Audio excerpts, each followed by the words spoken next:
Right. Ladies and gentlemen, we have the groom. You were worried about it.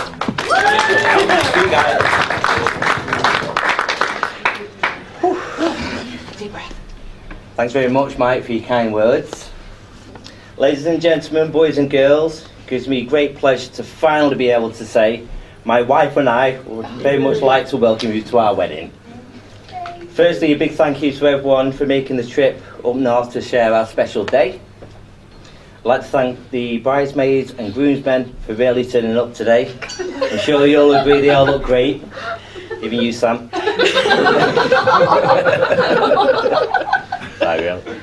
Getting to this day has been more of a challenge than we'd ever expected. Hopefully most of you have had your jabs now and built up a decent level of protection. Yeah. Just as me and you were about to ditch the protection out. You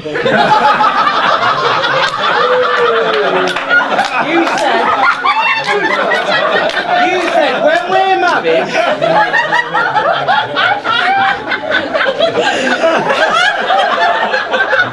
40.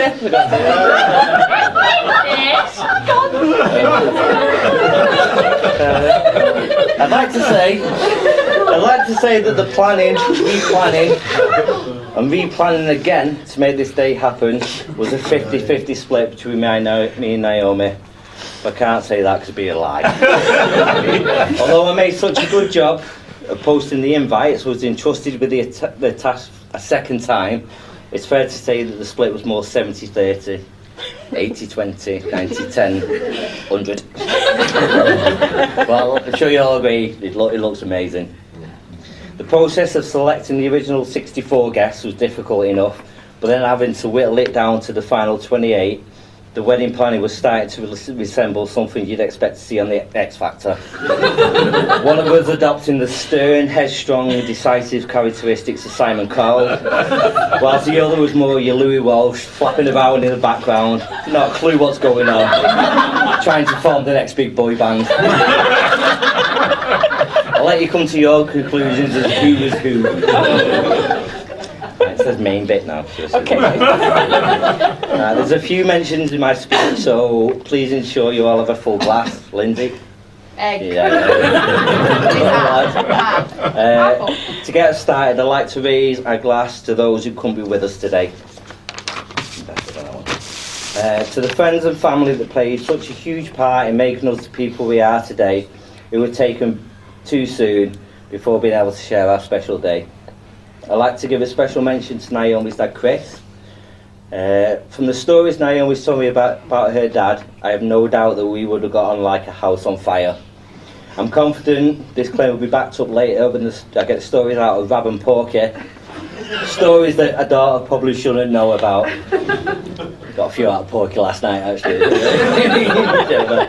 He was taken too soon and never got a chance to see you grow from the steps-obsessed teenager into the steps-obsessed beautiful woman. He would have been so proud of you, and I'm sure he's watching over you now. Fostered in hand, maybe a cheeky pre-rolled, beaming with pride. So please raise a glass to Chris and the dearly departed. Chris. Dearly departed. Right, it gets fun now. Right, thanks and mentions. I shouldn't say that, shouldn't I? Right. Marilyn, Mum, Mazza. Thank you for not punching me in the face after calling you Mazza for the last 5 years. I know how much you love it. Also, and more importantly, thank you for bringing the woman I love with all my heart into this world, and for welcoming me into your family with open arms. Naomi truly is a credit to you as a mother. I know Naomi's job makes you worry a lot, but I also know how immensely proud you are of her and immensely proud of her you are and the path she has taken in life and who she is today. Mike, nice one, mate. Right. Thank you for being there for Naomi from an early age, through the good times and not so good times. You've always been someone she could turn to when in need, and I know how grateful she is for all you have done for her and continue to do for her. You really did her proud today. I wrote that before you actually did her proud. You did her proud. Mum and Dad, you get a collective one. From an early age, you hammered home the most valuable of life lessons. You taught us the do's and the don'ts, the rights and the wrongs, and you instilled a decent set of morals in us. All of which has made life in the real world to this point a whole lot easier. You should be immensely proud of that 2 of your 3 children have turned out so well. I'm one, by the way.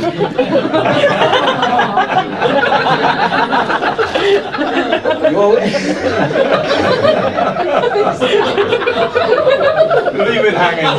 Leave it hanging. Yeah, they're going to say it's them 2, not me. You let me find my own way through life, and if ever the route I was taking maybe wasn't the best one, you'd always there to get me back on track. I will be forever grateful for all you've done for me.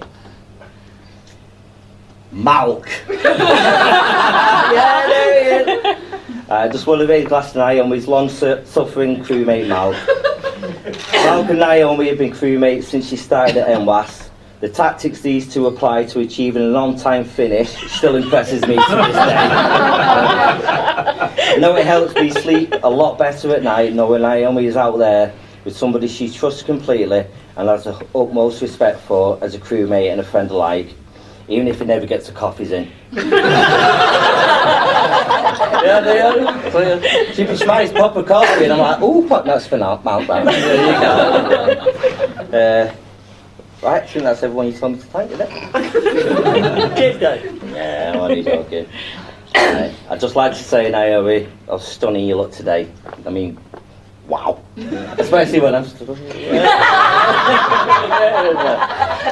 For those of you who don't know, Naomi and I met on the popular free dating site, POF, better known as Plenty of Fish. Phil met our Sarah on Plenty of Fish. But I didn't let that deter me. Anyway. After just chatting for a short while online, we decided we wanted to keep it old school and meet up in person on an actual date. Prior to the date, our Sarah gave me some sound advice. Just be yourself, but not too much. Advice which I ignored. So for our first date, we went to Chester for the day. We went for a trip to the zoo, we had cheeky tapas, cheeky cocktails and hickories. Me being the true gentleman, I paid for everything. Naomi reminded me really recently that was the first and last time that actually happened. So maybe I wasn't doing myself.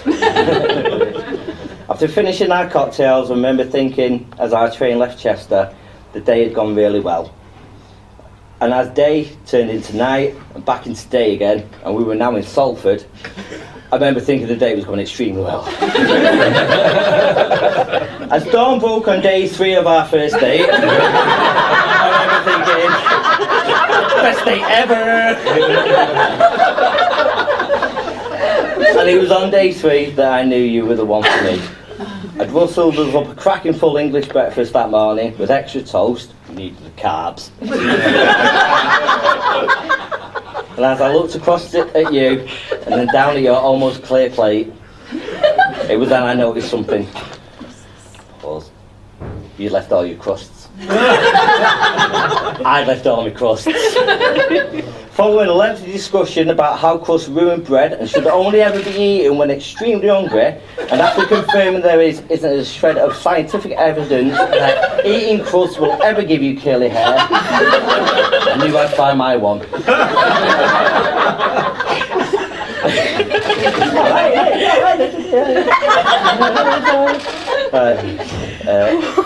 Instead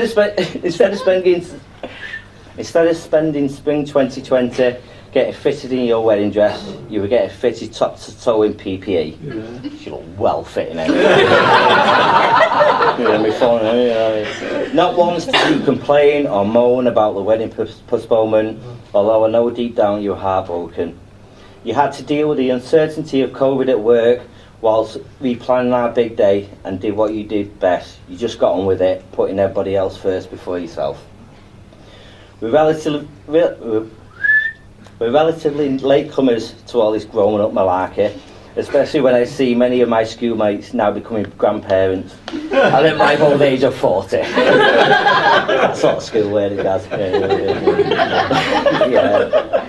But our life experiences, both good and bad up to this point, stand us in good stead for what the future holds. We have our similarities, but we also have our differences, and it's those differences that make us stronger and make us one. We're like two sides of the same coin, different but the same. One is nothing without the other. The past 5 years have been the best 5 years of my life, even with the pandemic, and I can't wait to see what the next 5 years and beyond hold for us. You made my heart race more and more each day. Although a lot of the time it's because you will happily hide behind the door upstairs, sometimes for up to half an hour, so you can jump out on me and make me scream like that. I told you she was a sneak. You're always there for people and put others first. It makes me feel very humbled that for someone that helps so many, I'm the one that you turn to. Although over the past 18 months I've come as a close second to Chief Medical Officer Chris Whitty. Chris is on, shut up. I promise. Yeah. I promise to be there for you, love you, and always do right by you. You're my rock, my world, my everything, my one. So, ladies and gentlemen, boys and girls, Sam. Please raise your glass to my wife and the new Mrs. Ratcliffe, Naomi. There's nothing left. Here you go. There's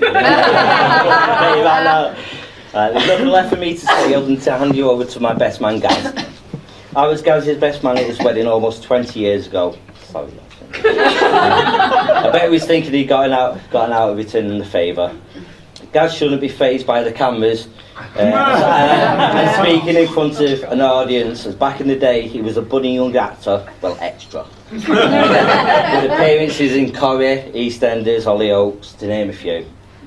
Unfortunately, he wasn't as successful in his attempt to have a go at his singing career. Wanting to branch out on his performing talents, Gaz paid for singing lessons at college. Yeah, you know it. Having completed the course and keen to show off his newly acquired talents, he belted out a tune or two to his family. Now, I can't see how the performance went as he wasn't actually there, but what I can say, it's so funny. But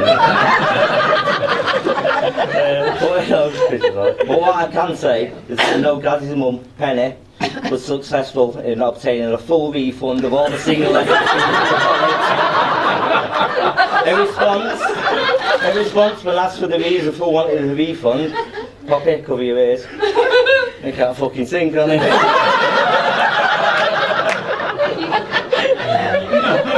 happened though, didn't it? So please bear in mind that a lot of time has passed since I was Gaz's best man, and his memory isn't what it was. Even then, back in the day, it wasn't that good. He phoned me a whole month before my actual birthday to wish me happy birthday. And after I let him sing happy birthday in full over the phone to me, I told him he was a month early. So please bear that in mind. We've been best friends for 10 years at that time. Without further ado, stay done.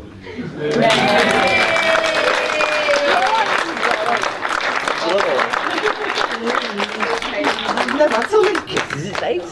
Got the hour right.